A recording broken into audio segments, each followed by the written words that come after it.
Is the Israeli Prime Minister dead or alive? Benjamin Netanyahu drops a video online mocking his death. Rumours, but many users as well as AI chatbot Grok call it a deep fake. Israel denies the claim, stating the Prime Minister is alive.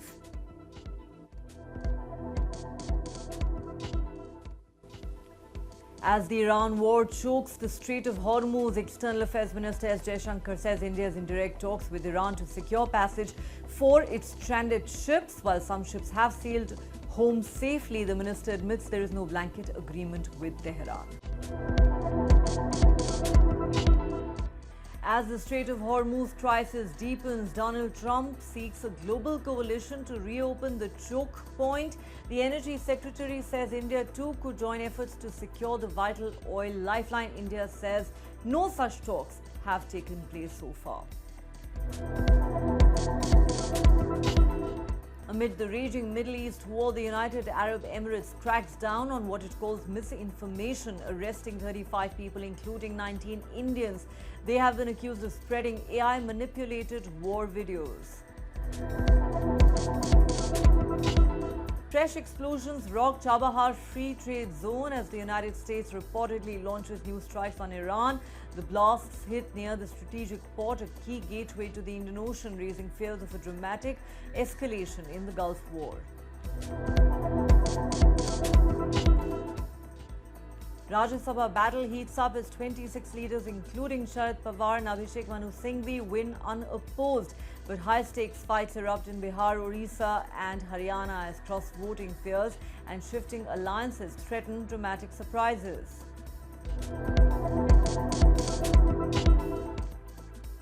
Hours after announcing the West Bengal Assembly election dates, the Election Commission orders a dramatic shake-up in the state, transferring top officials including the Chief Secretary and the DGP.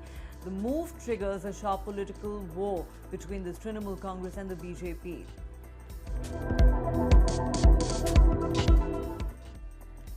One battle after another sweeps the Oscars, picking up 6 trophies, including for Best Picture.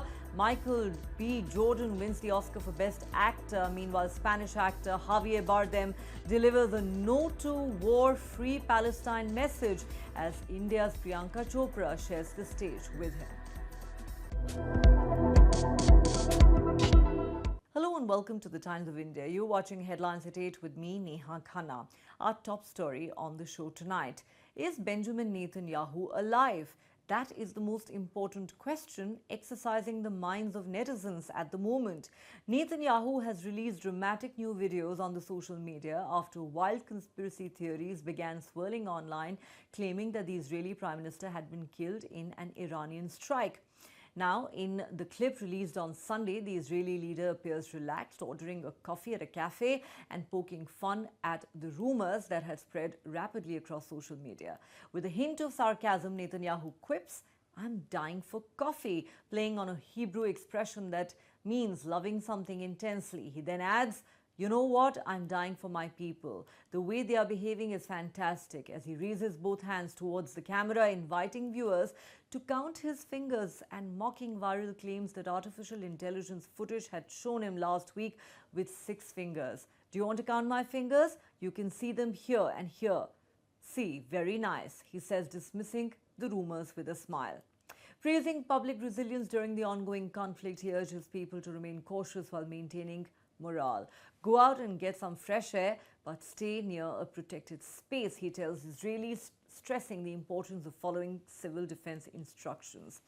Netanyahu then asks citizens for their strength, saying that determination gives power to the government, the Israeli military and intelligence agencies. He says, "Your resilience is amazing. It gives strength to me, to the government, the IDF and the Mossad," hinting that major operations against Iran are underway but cannot yet be revealed publicly. But soon after the video was posted, several social media users said the clip was AI generated, pointing to alleged visual glitches such as the movement of the coffee cup, the changing shape of Netanyahu's face and unusual background details.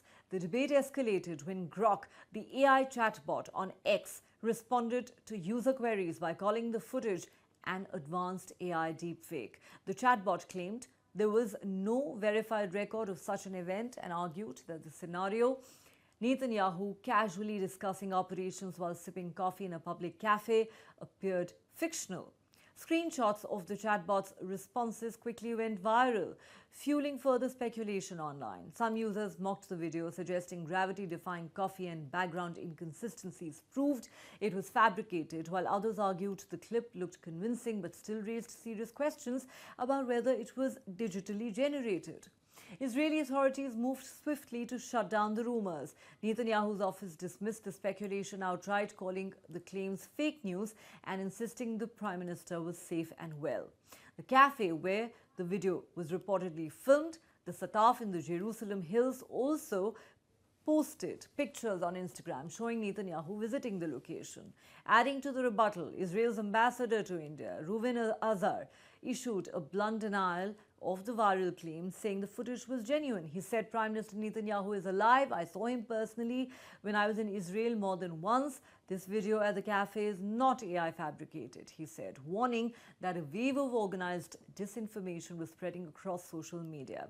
Today, another Netanyahu video has been posted online, but just like the previous ones, it is unlikely to shut down the intense speculation about whether the Israeli Prime Minister is alive or not.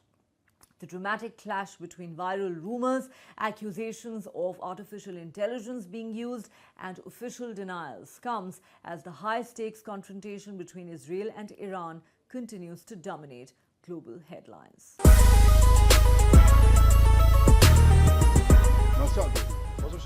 Israeli Prime Minister Benjamin Netanyahu has broken his silence after viral conspiracy theories flooded social media, claiming he had been killed in an Iranian strike. The rumors spread rapidly online over the past few days, fueling speculation about the Israeli leader's whereabouts during the ongoing war with Iran. In response, Netanyahu posted a short video on his X account showing himself casually ordering coffee at a cafe. In the clip, the Israeli Prime Minister appears relaxed and even jokes about the rumors circulating about his death. "I am dead for coffee," Netanyahu said in the video, using a Hebrew expression that roughly translates to loving something to death. He then added that he was dying for his people, praising what he described as the resilience and behavior of Israelis during the ongoing conflict. At one point in the video, Netanyahu raises both his hands and shows his fingers to the camera, seemingly attempting to dismiss the rumors and prove he is alive and well. The speculation erupted after a clip of Netanyahu addressing the war with Iran surfaced online on March 13th. His first video appearance since the conflict escalated last month. The internet quickly seized on the footage, with some users claiming the video appeared unusual. Several social media users pointed to what they claimed looked like 6 fingers on one of Netanyahu's hands in the clip, suggesting the footage may have been generated or manipulated using artificial intelligence. The claims quickly triggered a new wave of conspiracy theories online, with the hashtag Bibi is dead trending in some circles. The rumors intensified further after users noticed that Netanyahu's son, Yair Netanyahu, had not posted on X since March 9th. His silence sparked additional speculation online, with some social media users questioning whether the Netanyahu family was deliberately staying quiet. As the speculation grew, Netanyahu's wife, Sarah Netanyahu, also stepped in to defend her husband and his supporters. In a strongly worded Instagram post, she rejected criticism of the Prime Minister's political base and said the love and support of what she described as the majority of Israelis continues to give the family strength amid the ongoing political and military crisis. This followed Netanyahu's noticeable absence from a latest Israeli Military Council meeting. The meeting took place in Tel Aviv on March 14 and was attended by Defense Minister Israel Katz, IDF Chief of Staff Eyal Zamir, and other security officials. But Netanyahu was nowhere to be seen. It is highly unusual that the Israeli Prime Minister didn't attend the high-profile meeting. The last time Netanyahu appeared before the media was on March 12th, and since then he has been away from the public eye. But in this very address, some social media users claimed they spotted what appeared to be 6 fingers on Netanyahu's right hand when he briefly raised it during the address. The speculation spread further after U.S. conservative commentator Candace Owens raised questions on X. "Where's Bibi?" she wrote. "Why is his office releasing and deleting fake AI videos of him? And why is there mass panic at the White House?" Meanwhile, the Israeli Prime Minister's office dismissed social media claims, saying Netanyahu is fine. A correspondent from the Anadolu agency asked the office if they had a statement on the increasing claims on social media that Netanyahu has been assassinated. "These are fake news. The Prime Minister is fine," the office replied. The online rumors emerged against the backdrop of sharply escalating hostilities in the region. Israel and the United States launched joint strikes against Iran on February 28th, an operation that killed Iran's then supreme leader, Ali Khamenei, leading to a full-fledged war. Iran has since retaliated with drone and missile strikes in Israel and on U.S. military bases in the Middle Eastern region. Amid the escalating conflict, Netanyahu also issued a direct warning to Iran's new supreme leader, Mujtaba Khamenei, raising fears that the war could spiral even further. What did you ask me? Prime Minister, they say online that you're actually dead. I'm dying for coffee. You know what? I love my people. The way they behave is fantastic. Do you want to count the number of my fingers? Can you show us? Here, did you see? Very nice. Cheers. To go out to get some fresh air, but near a protected space. And your, Israelis' steadfastness is amazing. It gives strength to me, to the government, to the IDF, and to the Mossad. We are doing things that I cannot share at this moment, but we are doing things, striking Iran very hard, even on this day. In Lebanon as well, we continue. As tensions choke one of the world's most critical energy lifelines, India has quietly stepped into high-stakes diplomacy to keep its ships moving through the volatile Strait of Hormuz. External Affairs Minister Jaishankar has revealed that direct talks with Iran have proven to be the most effective way to secure safe passage for Indian vessels through the conflict-hit waterway. In an interview with the Financial Times, Jaishankar said the diplomatic engagement with Iran was already producing results and would continue as long as it kept India's maritime lifeline open. He stressed there was no blanket agreement with Tehran, explaining that every Indian-flagged vessel crossing the strait is handled on a case-by-case basis through diplomatic communication. The minister also dismissed speculation of any quid pro quo, saying India's engagement with Iran is rooted in a long-standing bilateral relationship, not transactional deals, even as many more Indian ships still await clearance to navigate the tense corridor. The delicate diplomatic balancing act comes amid a rapidly escalating geopolitical showdown in the Gulf. Just days earlier, Iran allowed 2 Indian-flagged LPG carriers to sail safely through the Strait of Hormuz hours after a phone call between Prime Minister Narendra Modi and Iranian President Masoud Pezeshkian, their first conversation since the outbreak of the conflict. The breakthrough also followed Jaishankar's discussions with Iran's Foreign Minister Abbas Araghchi. The crisis erupted as fighting between Iran, Israel and the United States spilled across the region, turning the Strait of Hormuz into a flashpoint for global shipping. At least 22 Indian-flagged vessels have been stranded on the western side of the Persian Gulf, though a handful have managed to cross the conflict zone unharmed. The narrow maritime corridor, which carries nearly 1/5 of the world's oil supply, has become a geopolitical battleground as attacks on vessels and threats of blockade sent shockwaves through global energy markets. Meanwhile, the US is pushing for a broader international response to secure the strategic passage. Donald Trump has proposed deploying American warships and urged allied nations to join a coalition to protect maritime traffic through the strait. US Energy Secretary Chris Wright has indicated that Washington sees India as a potential player in safeguarding the route, though India says no such talks have taken place so far. Tehran insists the waterway is not entirely closed, with Foreign Minister Arakchi declaring that ships from most countries are free to pass except those belonging to the US and Israel. As the war drags into its third week and oil prices hover around $100 a barrel, the fate of the Strait of Hormuz is rapidly evolving into a global crisis, one that is forcing India into a delicate diplomatic role between rival powers while trying to keep its vital energy lifeline intact. Clarity has now emerged over the safe passage of Indian ships through one of the world's most sensitive energy corridors. India's External Affairs Minister Jaishankar has said there is no blanket arrangement with Iran that allows Indian vessels to freely cross the strategic Strait of Hormuz. Instead, each Indian ship moving through the waterway is being cleared case by case through diplomatic engagement. The clarification comes days after two Indian-flagged LPG carriers were allowed to safely sail through the Strait of Hormuz despite escalating tensions in the Middle East. The vessels had crossed the crucial maritime passage at a time when the conflict between Iran and the United States was raising fears of disruption to global shipping and energy supplies.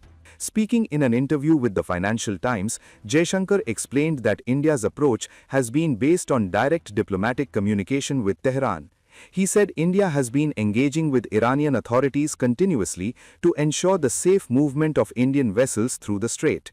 According to the minister, the talks with Iranian officials have already produced results. But he emphasized that there is no automatic clearance system in place. Every ship must be dealt with individually.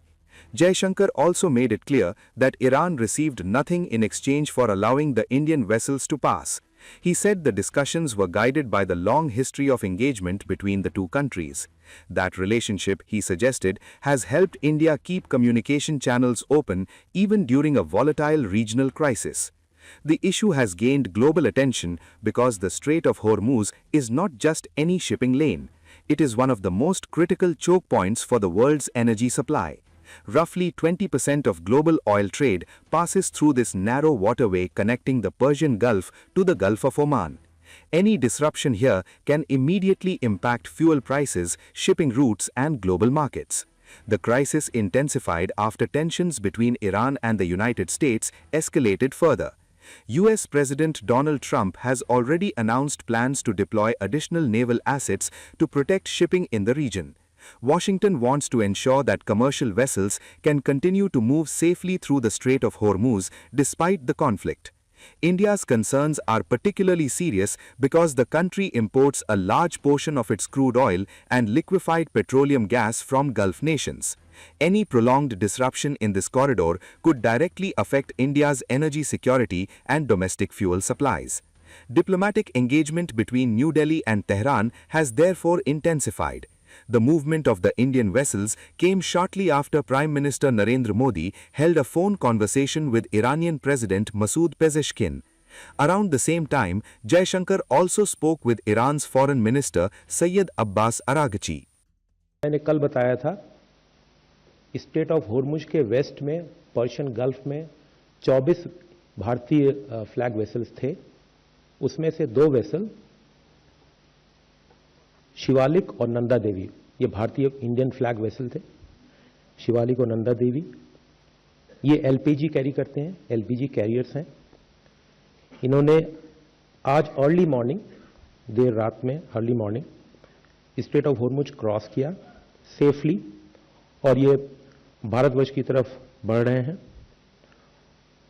इनमें करीब 92,700 metric ton LPG है और इनका arrival port Mundra और कांडला होगा और इनकी expected arrival dates 16 मार्च और 17 मार्च होंगी क्रमानुसार। In the middle of the raging Middle East conflict, the United Arab Emirates has launched a sweeping crackdown on what it calls online misinformation, ordering the arrest of 35 individuals, including 19 Indians, who are now accused of spreading misleading and fabricated videos on social media. Authorities say the suspects circulated manipulated footage and false narratives linked to the regional war. Officials say the accused will face expedited trials after investigators found they used digital platforms to amplify false content during a period of extreme regional tension. According to a statement by the UAE Attorney General, authorities had been closely monitoring online platforms to prevent the spread of misinformation and AI-generated propaganda capable of destabilizing public order. Investigators say the suspects were divided into 3 groups, each allegedly involved in different forms of digital manipulation. The first group circulated real footage of missiles being intercepted in the UAE airspace, adding dramatic commentary and sound effects that exaggerated the threat and fueled public panic. A second group allegedly produced AI-generated clips showing fake explosions, missile strikes and fires supposedly inside the UAE, often inserting national flags or dates to make the content appear authentic. Meanwhile, a third group was accused of spreading material that praised Iran's leadership and military actions, portraying Tehran's regional offensives as victories while amplifying narratives seen by Emirati authorities as hostile propaganda. Officials say the consequences could be severe.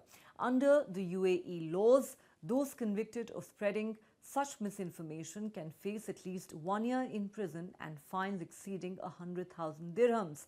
Prosecutors allege the videos not only misled the public but also risked exposing sensitive defense capabilities and spreading fear by falsely suggesting that missile strikes, fires or attacks had hit key landmarks across the country. As the war enters a dangerous new phase, the ripple effects are already spreading beyond Iran's borders. Today, chaos briefly erupted after a drone strike sparked a massive fire near the Dubai International Airport, forcing authorities to suspend flight operations as a precaution. Emergency teams rushed to the scene after a fuel tank in the vicinity of the airport was hit, sending thick smoke and flames rising into the sky near one of the world's busiest aviation hubs. Civil defense teams battled the blaze for nearly 2 hours before bringing it under control. No injuries were reported.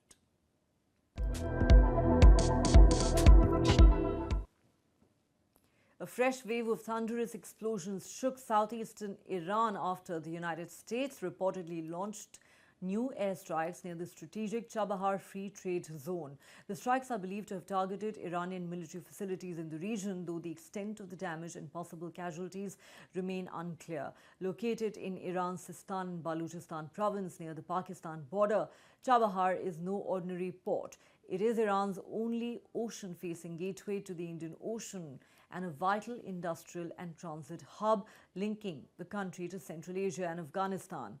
Established in 1992 to boost trade and attract foreign investment, the zone plays a key role in Iran's economic connectivity.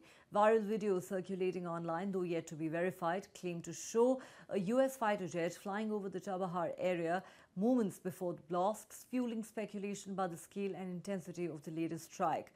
The region has been under pressure since the very beginning of the conflict. Military installations in the same province were targeted on the 28th of February during the opening phase of the US-Israel air campaign across Iran.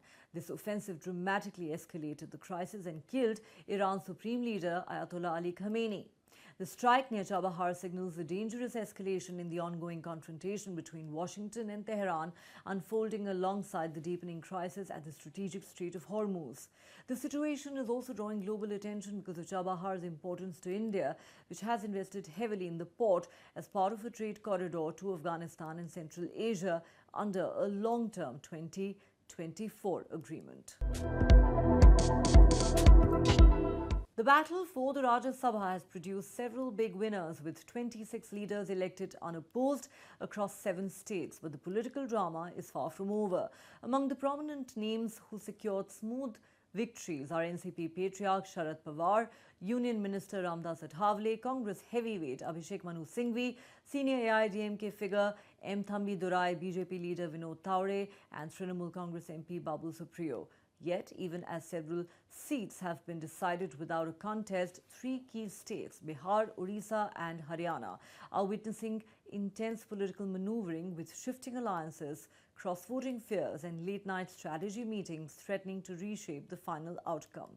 In Bihar, the spotlight is on a high-stakes fifth seat contest that has turned into a direct face-off between the NDA and the opposition alliance. While the victories of Chief Minister Nitish Kumar and Ramnath Thakur of the JDU, along with BJP leaders Nitin Nabin and Shivam Kumar, are almost certain, the final seat has triggered a fierce fight between NDA candidate Upendra Kushwaha and Mahagathbandhan nominee AD Singh.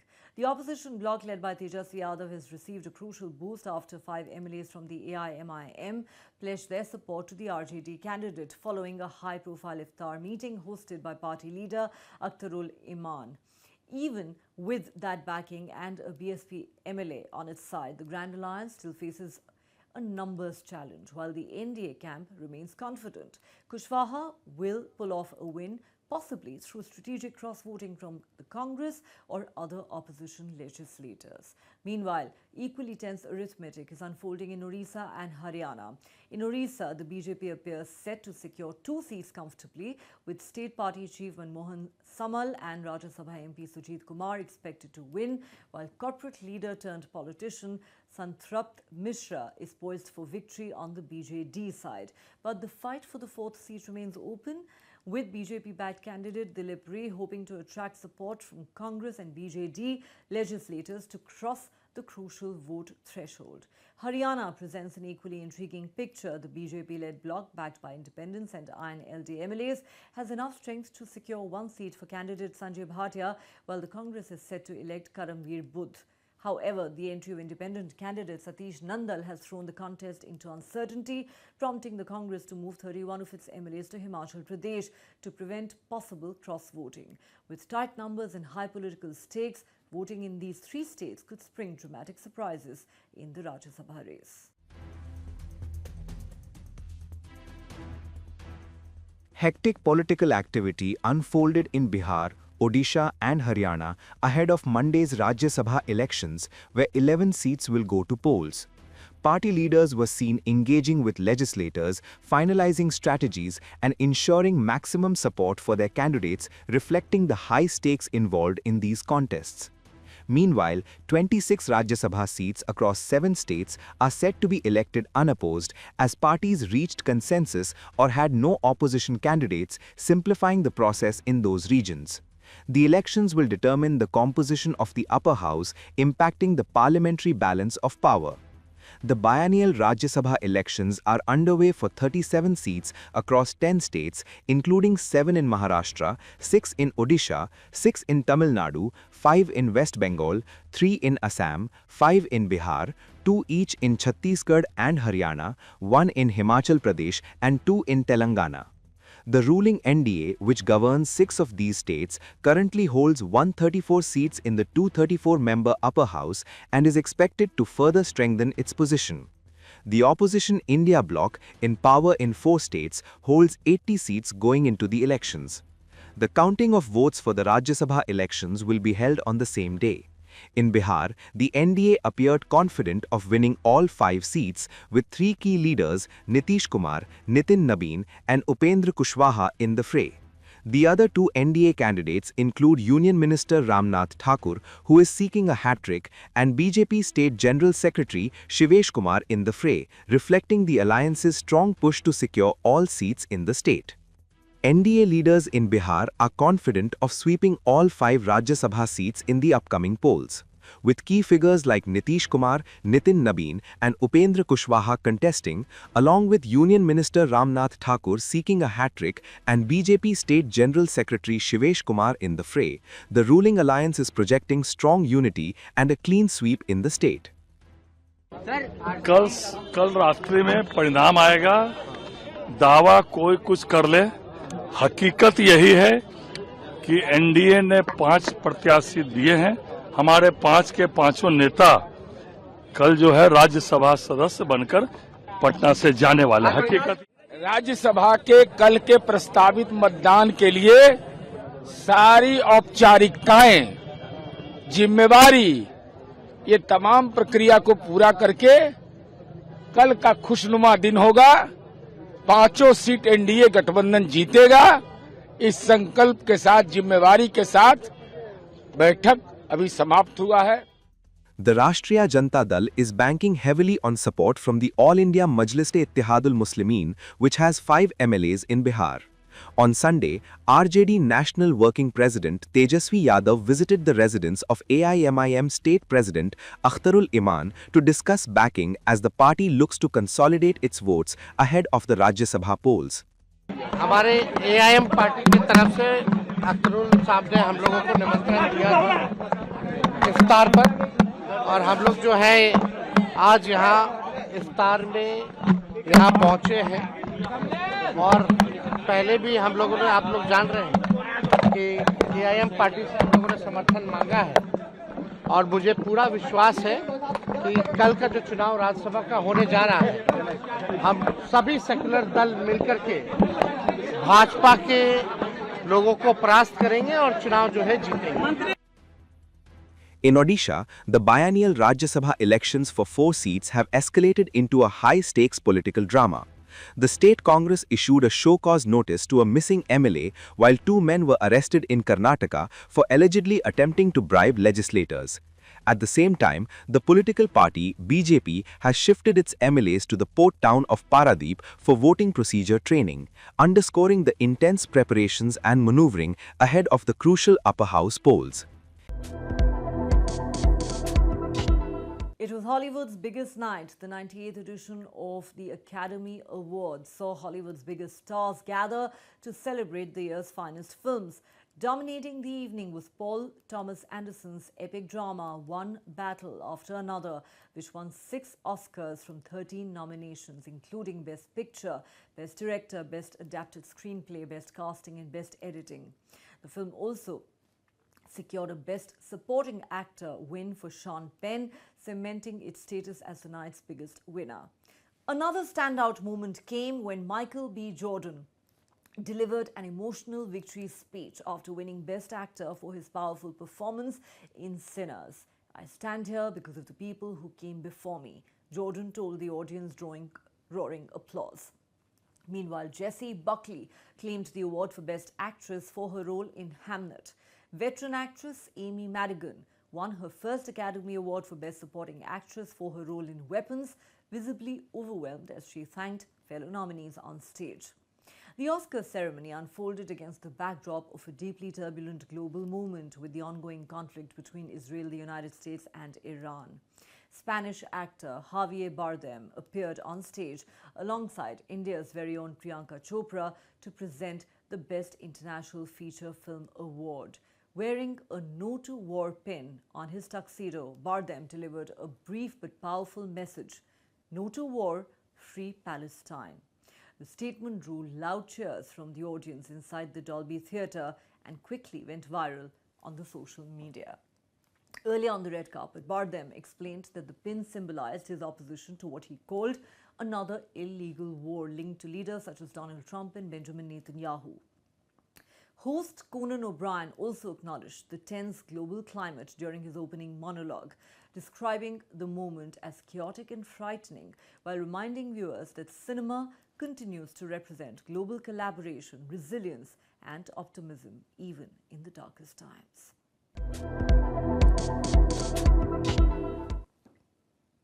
That's all the time we have on this edition of Headlines at 8. Thanks for watching. Do join us again tomorrow.